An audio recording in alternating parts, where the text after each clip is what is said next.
La chose primordiale pour moi dans mon travail, une des choses les plus importantes, c'est cette possibilité d'improviser ou d'avoir l'impression qu'on est tout le temps en train de recréer quelque chose de nouveau.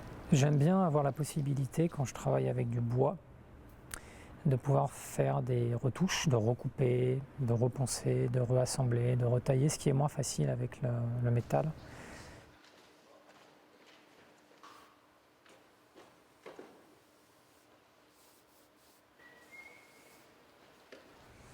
Je suis moi dans l'hyperdensité. Je suis obligé de chercher, de foutre de la peinture sur la bâche, de repeindre dessus, de recommencer.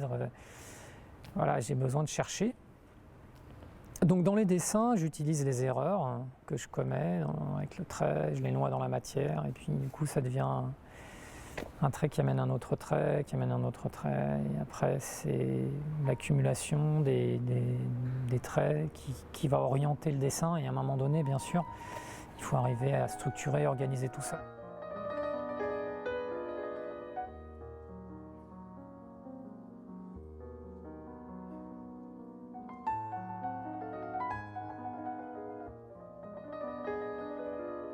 Moi, j'ai toujours été très intéressé par cette frontière entre l'abstraction et la figuration. Et c'est vrai que que ce soit l'organique, le végétal ou le minéral, pour moi, c'est toujours passionnant. On se demande mais qu'est-ce qui se passe derrière, si vous voulez, derrière l'épiderme, à l'intérieur de la roche, derrière l'écorce de l'arbre, sous les vagues, les éléments en fait.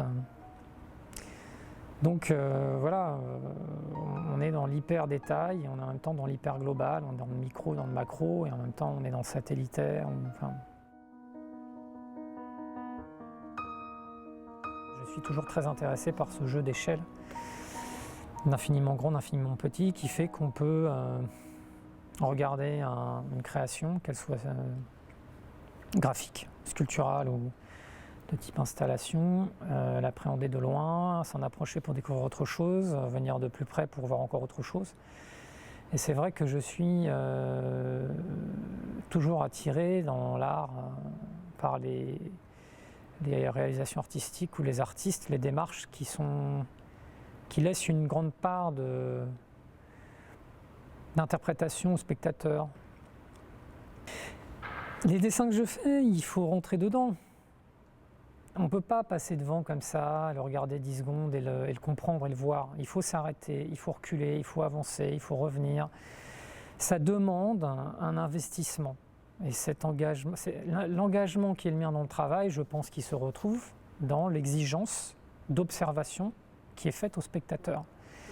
Il faut plonger dedans parce que c'est un travail avec le temps, donc c'est long, ça se fait par étapes. C'est comme des strates, comme dans le travail en lui-même. Dans les dessins, c'est comme des strates, c'est comme des couches qui s'additionnent.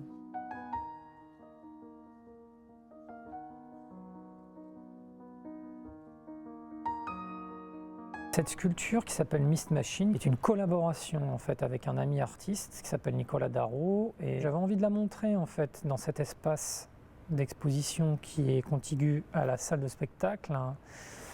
Parce que c'est une sorte de machine à fumer, à brume, ça crée de la brume.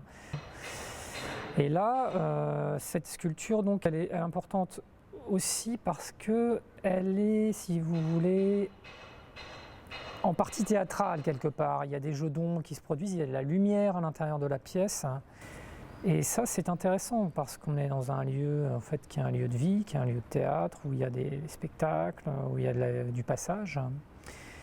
Donc c'était pertinent, je trouve, de présenter une sculpture qui en même temps est une sculpture machine dans un lieu comme celui-là. Ça, c'est celle je te prépare ces deux petits bouts-là, mais peut-être qu'il faut que j'attende. J'ai eu la sensation que comme c'était un théâtre et que les gens qui travaillent dans le théâtre sont souvent confrontés à des problématiques spatiales, de lumière, d'accrochage, de diverses techniques, enfin des multiples problématiques techniques on va dire. C'était peut-être là qu'il fallait aussi être plus ambitieux et proposer un projet que j'avais jamais fait ailleurs, qui pouvait demander une anticipation du travail et puis un travail d'équipe surtout, une coordination. Et c'est ce qui se passe, et ce qui se passe bien d'ailleurs avec tout le monde. Donc c'est vraiment un travail collectif. Cette installation, c'est vraiment... c'est une chance, voilà.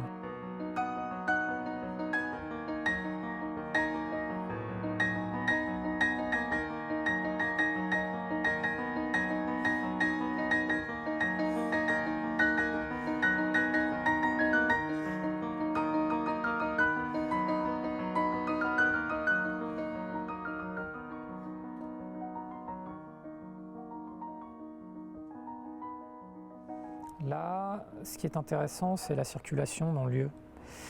C'est que l'installation, déjà, elle se donne d'elle-même. On rentre dans le bâtiment, on est immergé dedans, on va dire. Physiquement, on est en dessous, après on peut être au-dessus. Et là, il y a une volonté dans ce projet, en fait, de faire le lien entre la partie basse du bâtiment, le hall d'entrée, en fait, à l'accueil, et la partie haute, où il y a cette mezzanine. Et là, on a une grande pénétration de la lumière du jour, du soleil, à travers la partie vitrée et sa structure métallique. Et c'est vrai que moi, la première fois que je suis venu visiter l'endroit, le lieu, l'Espal, le théâtre, j'étais assez frappé par cette sorte de fente dans l'architecture du bâtiment. Si vous voulez, c'est vitré, mais quelque part, c'est une ouverture vers l'extérieur. Et donc, je me suis dit que ce serait quand même très intéressant de travailler dans ce vide.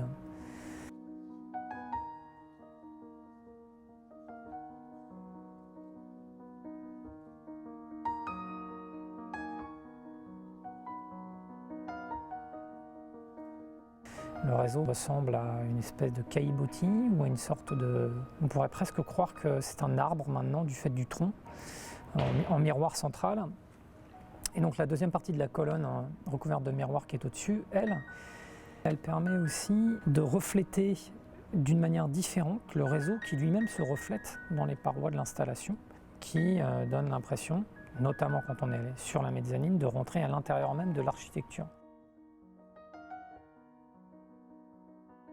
C'est vrai que ça reste quand même un artifice, je veux dire c'est éphémère, c'est une installation, c'est juste une... C'est un dessin dans l'espace.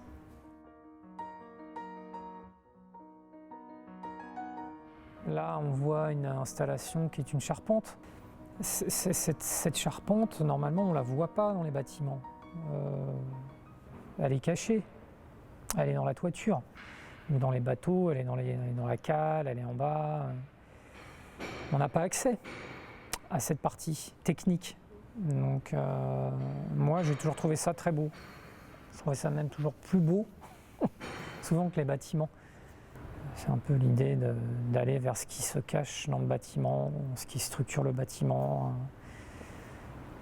Qu'est-ce qui se cache sous les gradins sur lesquels on est assis en ce moment, par exemple? Qu'est-ce qu'il y a sous notre peau? Je veux dire, les structures osseuses, les épidermes, les tendons, les muscles, le réseau sanguin. Ce sont des choses qui sont jamais visibles, mais qui sont toujours déjà d'une part indispensables, mais qui sont primordiales et en même temps qui sont cachées, mais qui sont palpables. Ça m'intéresse, c'est vrai. Donc peut-être que le miroir, c'est ça.